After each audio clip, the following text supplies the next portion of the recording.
Dando prosseguimento aí a essa leitura desde o início da Bíblia, chegamos agora à Arca de Noé. Eu queria que você estivesse guardando essa frase na sua cabeça. Peça sempre ajuda a Deus. A gente vai passar agora pelo momento da história que a pessoa acaba caindo em si e vendo aquilo que cada um de nós precisa enxergar um dia. Que estamos praticamente só na nossa loucura de nos acharmos filhos de Deus. Loucura porque Deus fala, a Bíblia fala, né, que Deus chama os loucos para confundir os sábios. Mas o mundo em que a gente está vivendo tem muito a ver com o dessa época que eu escolhi para a nossa meditação de hoje, que é Gênesis 6, de 1 a 9. Gênesis 6, de 1 a 9. E eu vou ler para vocês o verso 17.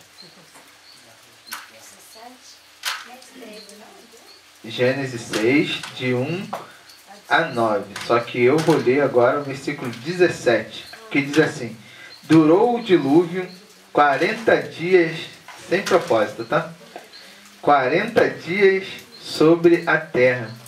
Cresceram as águas e levantaram-se a arca sobre a terra. Por que eu escolhi esse tema para nossa meditação hoje? Isso é 7. Versículo 17 do capítulo 7.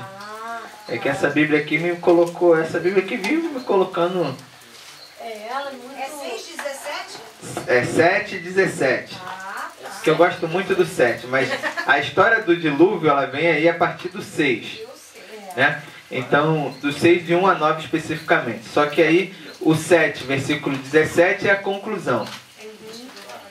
Então eu queria que você estivesse pensando que vale a pena continuar fazendo o que é certo. Ou melhor, continuar servindo ao Senhor ou obedecendo a Deus. Porque a recompensa será muito melhor e maior do que aquela que o mundo pode te oferecer. Por que eu estou dizendo isso? Porque é muito difícil a gente continuar sendo certinho diante das circunstâncias que foram faladas aqui no pedido de oração. Porque o mundo, ele vem e nos incita a pecarmos. Eu estava falando com a Beatriz outro dia de uma pessoa, que a pessoa, ela é assim, ela faz de tudo para te tirar da graça. Vem sutilmente, joga uma piadinha, isso e aquilo, e o que eu falei para ela: o mistério é você suportar. E não é engolir, mas até se fazer mesmo de louco. Não estou entendendo. Hã? Como? Porque eu, na minha vida cotidiana, às vezes eu consigo transparecer que sou louco no sentido mais radical, vamos dizer assim. Mas no sentido indolente a gente não consegue. Geralmente a gente não consegue ser indolente diante de uma incitação à briga, a um xingamento que a gente sofre. E aí, eu queria que você estivesse pensando que quando a gente pede ajuda a Deus, a gente consegue fazer dessa forma. Porque a gente vê que não vale a pena descer ao nível de certas pessoas. Bravo! A decisão de fazer o que é certo deve prevalecer na nossa vida, porque geralmente o que é certo é verdadeiro, e o que é verdadeiro é de Deus. A Bíblia vai falar o quê? A gente deve priorizar as coisas que são verdade, que são verdadeiras. E geralmente quando esses usados do inimigo, essas ferramentas do mal, vêm nos assolar, elas vêm com dúvida ou imputando dúvida na nossa cabeça. Ah, mas você é crente? Ah, mas por que você dá o dízimo? Ah, mas por que você dá a oferta? Ah, mas por que você vai para a igreja todo dia? E aí tem uma frase que ela vai dizer assim: quando as pessoas não têm resposta, é porque não é verdade. Entendeu? Quando leva para aquele lado assim, isso aí não tem nada a ver. O que é tem nada a ver? O que essa frase quer dizer? Ah, mas pode fazer isso? Claro que pode. Isso não tem nada a ver. Ó, não pode fazer isso. Não, pode. Isso aí não tem nada a ver. O que significa essa frase? Não tem nada a ver. Eu também não sei. Então, não tem nada a ver não é resposta. Se não pode, não pode. Não existe, não tem nada a ver. E aí, quando a gente faz essa escolha de ser reto, de ser verdadeiro, embora os outros estejam agindo erradamente, isso nos imputa o adjetivo de doido, de louco, que hoje já está sendo traduzido por crente ou fanático. E aí, esses capítulos, esses versículos que eu separei para vocês lerem, que alguns leram, vai mostrar justamente isso. Que o cara mais louco dessa época aí era Noé. Porque imagina, agora está chovendo. Mas o cara falar que vai chover,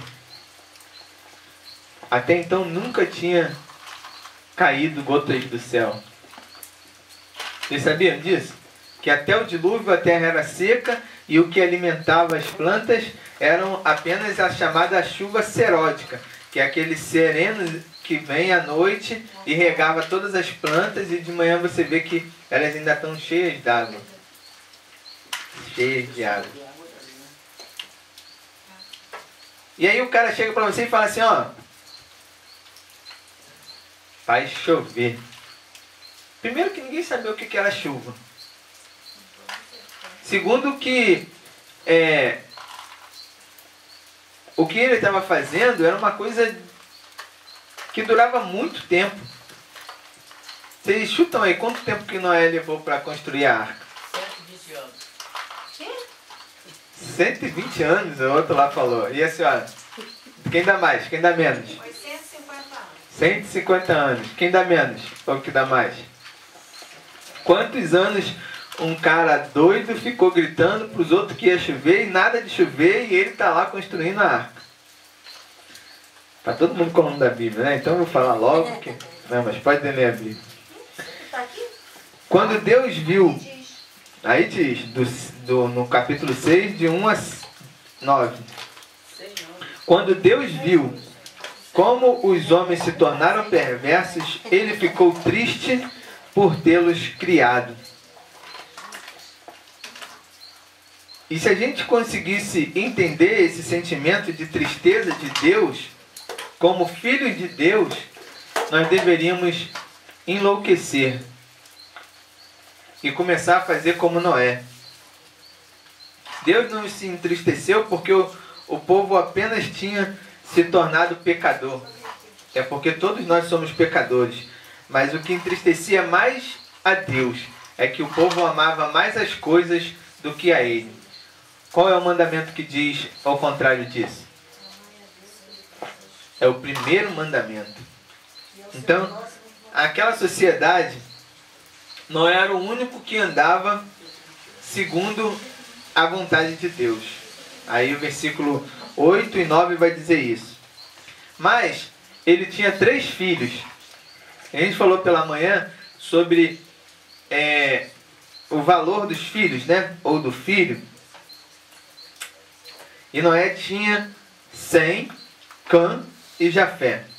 No versículo 10 vai citá-los. Agora você imagina, pensa aqui comigo. Deus fala para você assim, ó, vou matar todo mundo. Todo mundo vai morrer. O que você vai pensar? Eu também. Não, menos você, é claro. Você está falando para você. Você vai falar o que logo? Calma aí, Deus. Por favor, pelo menos meus filhos. É assim que Ló faz também.